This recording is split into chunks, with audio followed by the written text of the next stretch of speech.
I'm the owner of howtowinrelationships.org. Howtowinrelationships.org. You want to know what the top 4 relationship mistakes are? To see if you've been committing them? Okay, we'll see.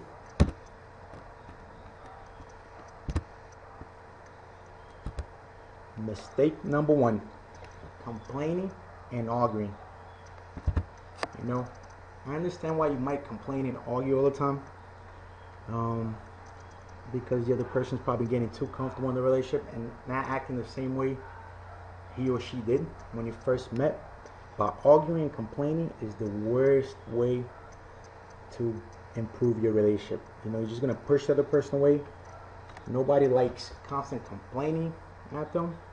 You know, it makes them feel bad, and you're not gonna help the relationship at all.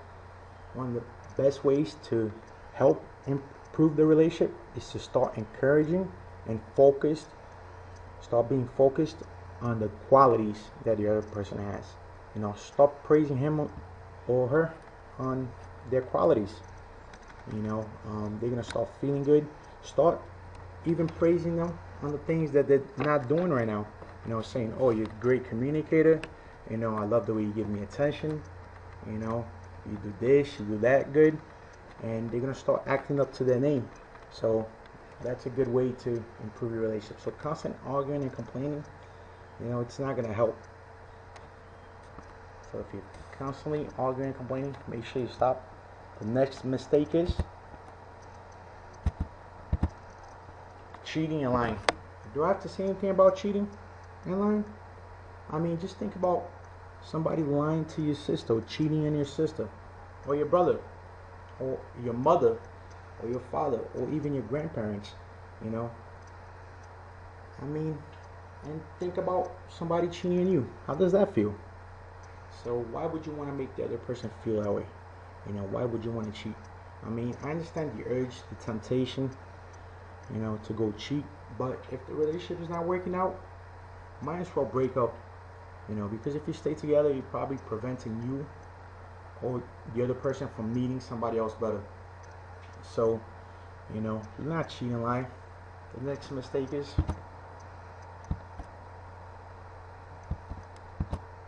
playing hard to get. You know, that's one thing that I had a big problem with, you know, in my first couple of relationships. I was playing hard to get, thinking that, you know, the other person would run after me. You know, it's not a good way to show the other person you care about them. The other person's gonna think you don't care about them when you're playing hard to get. You're just hurting their feelings. One of the worst things you could ever feel is when you lose somebody because you could have done a little bit better and you didn't do your best. You know, it sucks. You know, it's better to lose somebody knowing that you did your best. You know, it didn't work out. You know, it hurts, but it doesn't hurt the same way. You know, when you know you could have done a little bit better and you didn't, and you were playing hard to get, and you really care about that person, you know, it's a horrible feeling. So, not play hard to get. You know, if you want to get the other person's love, you know, give them a lot of love and affection. You know, so the other person could feel they, you know, cared for, and the other person is gonna do the same thing back to you. That's the way the law of reciprocity works. You know, so make sure you stop playing hard to get if you're doing it.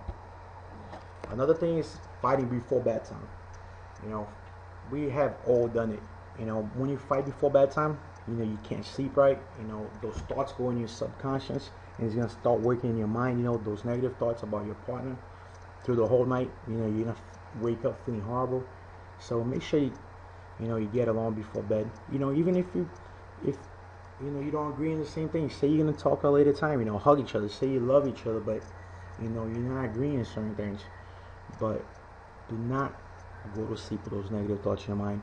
You know, they say that one of the best ways to achieve your goals is to write your goals down and read them before bedtime, so you could go in your subconscious, so you could work in your mind during the whole night. That's the way the law of attraction works. But imagine, you know, fighting before bedtime. What is that doing to your relationship? Next mistake is, that's it. So if you're making these mistakes, stop. Make sure you visit howtowinrelationships.org. Howtowinrelationships.org.